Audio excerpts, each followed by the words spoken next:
আচ্ছা, আমরা মধুপুর মাদ্রাসায় কি কারণে যাচ্ছি একটু যদি বলতে। আমরা যাচ্ছি আসলে একটু বিনোদনের জন্য। আসসালামু আলাইকুম রহমতুল্লাহি ওয়া বারাকাতুহু। আমরা এখন মধুপুর মাদ্রাসায় যাচ্ছি। আমাদের সাথে সম্মানিত উস্তাদ মারুফ স্যার আছেন এবং সম্মানিত কারি সাহেব, মাওলানা সাহেব, তাহিদ হুজুর আছেন এবং আছেন আমাদের সাথে ইয়াসিন হুজুর সামনে। ইয়াসিন হুজুর, সালাম আলাইকুম রহমতুল্লাহ। এখন আমরা আজকে জানবো যে আমরা মধুপুর মাদ্রাসায় কেন যাচ্ছি। আমাদের এটা প্রতিউত্তর দিবেন মাওলানা তাহিদুল হুজুর সাহেব হাফিজাহুল্লাহ। আমরা মধুপুর মাদ্রাসায় কেন যাচ্ছি একটু যদি বলতেন। আসলে আমরা মধুপুর মাদ্রাসায় যাচ্ছি আমাদের নুরানি বিভাগের ছাত্রছাত্রীদের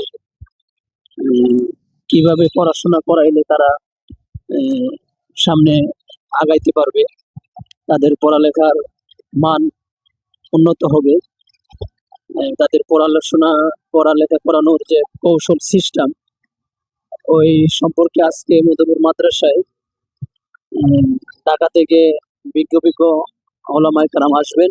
ইনশাল্লাহ আমরা এই জন্য যাইতেছি যে আমরা যেন ট্রেনিং করার পর ছাত্রছাত্রীদেরকে ভালোভাবে যেন আমরা তাদেরকে পড়াশোনা করাইতে পারি। সিস্টেমটা জানার জন্য আসলে কোন সিস্টেমে পড়াইলে ছাত্ররা সহজে মানে তারা কোরআন শরীফ বা বাংলা, ইংরেজি, গণিত এগুলো কিভাবে তাদের সহজ হবে ওই সিস্টেম কৌশল জানার জন্য আসলে আমরা আজকে মধুপুর আমাদের যাওয়া। আমাদের সম্মানিত ছাত্রবৃন্দ তার মুখে থেকে আমরা কিছু শুনে আসি। এখানে গেলে কি উপকার হয় ভাইজি, তুমি একটু বলো। এটা থেকে ভালোভাবে তারা প্রশিক্ষণ নিয়ে আমাদেরকে ভালোভাবে যেটা শেখানো হবে সেটা যদি তাদের ভালো মনে হয় সেটা আমাদেরকে আঞ্জাম। যে আমাদের মধ্যে যারা জেনারেল টিচার আছি, আমরা যারা বাচ্চাদের পড়াশোনা করায়, অনেকে প্রাইভেট মাদ্রাসায় পড়াশোনা করে, অনেকে কমি, অনেকে আলিয়া মাদ্রাসায় পড়াই, তো তাদের জন্য কি ফায়দা আছে বা তাদের জন্য কি ফায়দা আছে কি বলেন। ওয়ালাইকুম আসসালাম। তো আমরা যারা জেনারেল লাইনে পড়াশোনা করছি আমরা অনেক জায়গায় প্রাইভেট পড়াশোনা করাই। এখানে গেলে আমাদের এটা হয় কি আমরা আরবি বিষয়ে অনেক কিছু জানতে পারি এবং বাচ্চাদেরকে আমরা কিভাবে পড়াবো, কিভাবে তাদেরকে শিখাবো আদর যত্ন করে এটা এখানে অনেক সুন্দরভাবে বোঝানো হয় এবং তারা যেন ভালোভাবে আমাদের কাছ থেকে পড়া নিতে পারে, শিখতে পারে, এই ব্যাপারে উস্তাদরা আমাদেরকে অনেক সুন্দরভাবে শিখায়।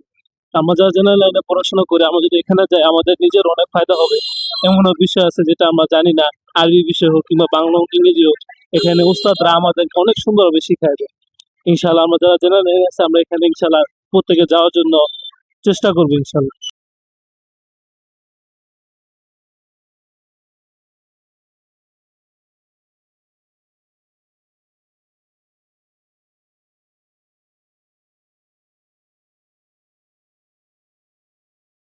আলহামদুলিল্লাহ, আমরা এখন মধুপুর মাদ্রাসায় উপস্থিত হয়েছি। হ্যাঁ, এই হচ্ছে আমার মধুপুর মাদ্রাসা।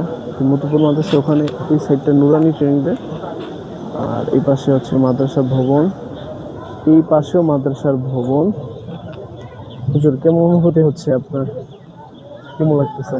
আসলে আমার আজকে মাদ্রাসায় আসার দ্বারা সবচেয়ে বেশি ভালো লাগার যে বিষয়টা সেটা হলো প্রথমেই এসে গাড়ি থেকে নামার পরেই আমাদের জাতির রাহবার মুহিউস সুন্নাহ আল্লামা আব্দুল হামিদ পীর সাহেব মধুপুর হুজুরের সাথে প্রথমে আসলে সাক্ষাৎ করতে পারলাম, মুসাফা করতে পারলাম, কিন্তু ভিডিও করতে পারিনি বিকজ এটা শান্তি অনুভব হয়।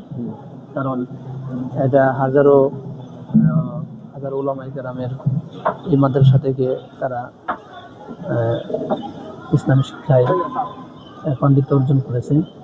এই জন্য মাদ্রাসায় আসলে ভালো লাগে। আমি আগে দুইবার আসছি, তো আজকে আবার আল্লাহ তাআলা আমাকে তৌফিক দান করেছেন। আমার কাছে খুব ভালো লাগছে। আমরা এখন ক্যাম্পাসে ঢুকবো। সো ক্যাম্পাসে ঢুকে দেখি কি অবস্থা। এইটা হচ্ছে ক্যাম্পাস। এই যে আমরা এখানে ব্রেকফাস্ট করব। এখন আমরা যাচ্ছি এই শাইখের সাথে। যে দেখেন সকালবেলা হাতের মধ্যে কি রাখছে, সকাল এগুলো কেউ খায়। আমরা এখন মাদ্রাসায় ব্রেকফাস্ট করব, মধুপুর মাদ্রাসায়। আমার ফার্স্ট টাইম মাদ্রাসায় আসলে মাদ্রাসার পরিবেশটা অনেক সুন্দর, অনেক সুন্দর, সুন্দর। আমার কাছে অনেক ভালো লাগছে। আপনার কাছে কেমন লাগতেছে? অনেক সুন্দর লাগে। আমি একটু ভিউয়ার্সকে একটু দেখাই, অংশটা দেখাই। মাদ্রাসা বাচ্চাদেরকে মানে বাড়িতে মাদ্রাসা আনা নেওয়ার জন্য গাড়িগুলো অনেক সুন্দর। হ্যাঁ হ্যাঁ, আসলে গাড়িগুলো অনেক সিরিয়াসলি অনেক সুন্দর মাশাআল্লাহ। এটা হচ্ছে মাদ্রাসার উপরের অংশ। এটা হচ্ছে দারুল হাদিস, না হাদিসের ক্লাস এখানে পড়ে নাকি? আসসালামু আলাইকুম।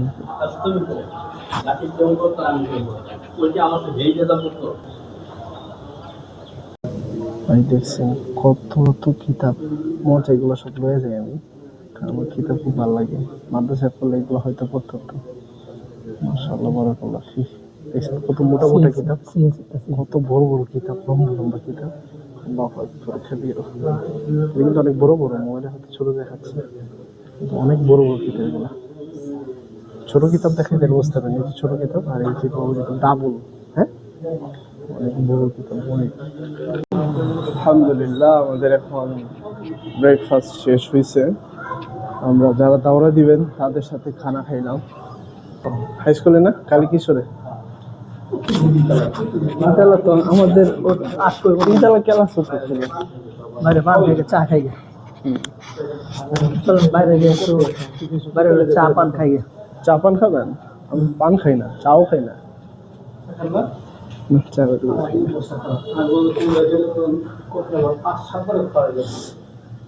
মেশকাত জামাতের এটা ব্রেকফাস্ট করে ক্লাসের দিকে রওনা হচ্ছি।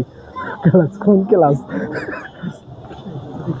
আরে দেখতে পাচ্ছেন এই নেতারা আসছে ধুকেবাজ।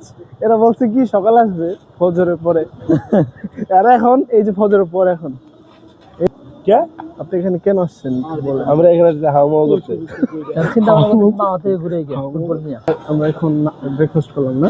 হ্যাঁ, আমি এখন যদি একটু দেখাই যে আমরা মেন ফটোগ্রাফি আমাদের ক্যাম্পাসে দিকে রওনা হচ্ছে। এই দেখাছিল হাতে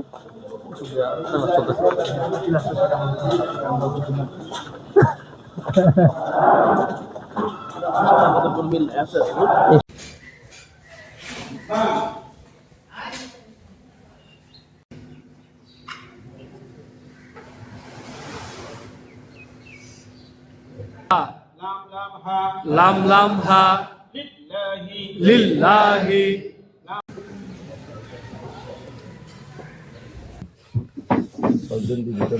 কিনেছেন আল্লামা তাকিউদ্দিন হাফিজাহুল্লাহ।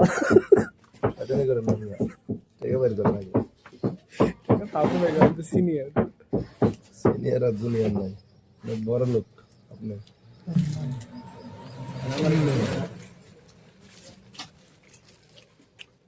দামি মোবাইল, হ্যাঁ কিগুলা বেলপুরি।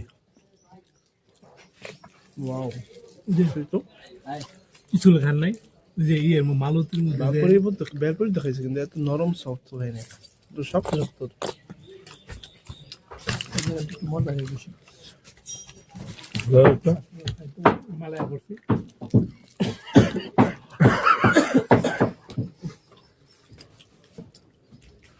নেতা হ্যাঁ, নেতা না এলে ভালো গেছে। বহেন ওলামাই কেরাম, বহেন বহেন বহেন। কোম্পানি দিব কোন কোম্পানি? এর আগের 170 টাকা পাই। গাড়ি নিয়েছি মাদ্রাসা গাড়ি লইছি, কেটা চালাইছে বাজিতে চালান দিয়ে গেছে কারবার। কি হে এক দুটা পাঞ্জাব ভাই গাড়ি পরে তাকায় দেবো যে গুনা চলে গেছে খালি। আমি তো গাড়ি না আসার সময় বাইজি দায়িত্ব করুন, সমস্যা নেই। পানি কই ভাই, পানি নাই।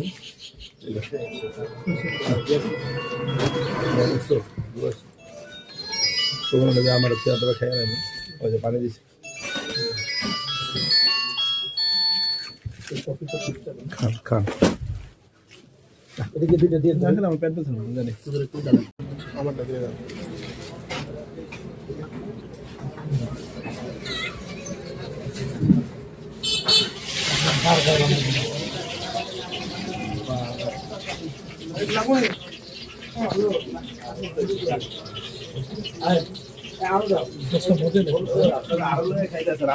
দেরি করতেছেন, আরো অনেক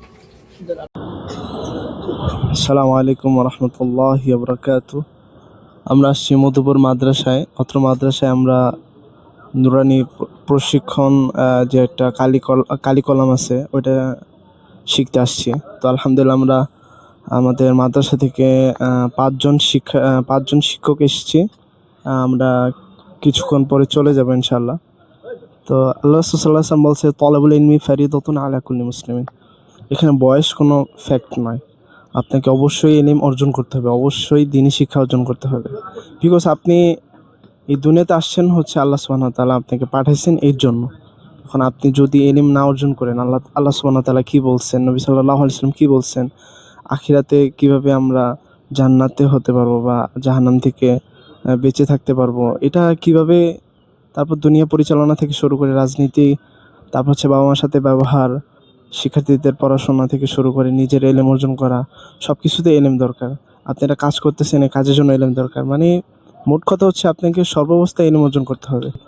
অতএব যে মাকসাদ আমরা নিয়ে দুনিয়াতে আসি বা দুনিয়াতে আসছি, এই মাকসাদটাকে আগে পূরণ করা, তারপর দুনিয়াবি এলেম অর্জন করা এবং দুনিয়াতে যে কোনোভাবে অর্জন করা, হালালভাবে দুনিয়াতে অর্জন করা। বাকি আমরা যে দুনিয়াতে আসছি কিসের জন্য এবং আমরা কোথায় যাব, কার কাছে যাব বা আমরা জান্নাতি হব, এটা আগে মাকসাদ পূরণ করা। তো আমি ছোট ভাই হিসেবে, আপনাদের মুসলিম ভাই হিসেবে একটা অনুরোধ থাকবে, আপনারা ইলম অর্জন করবেন। যদি আপনি ব্যস্ততার মধ্যে জীবনযাপন করেন তখন আর ইলম অর্জন করতে পারবেন না। এখনই সময় আছে, আপনি একটু ফ্রি সময় আছে, একটু ফ্রি টাইম বের করে নিয়ে 1 ঘন্টা বা 2 ঘন্টা সময় নিয়ে ইলম অর্জন করুন। আল্লাহ তাআলা আমাদেরকে সবাইকে কবুল করুক। আসসালামু আলাইকুম।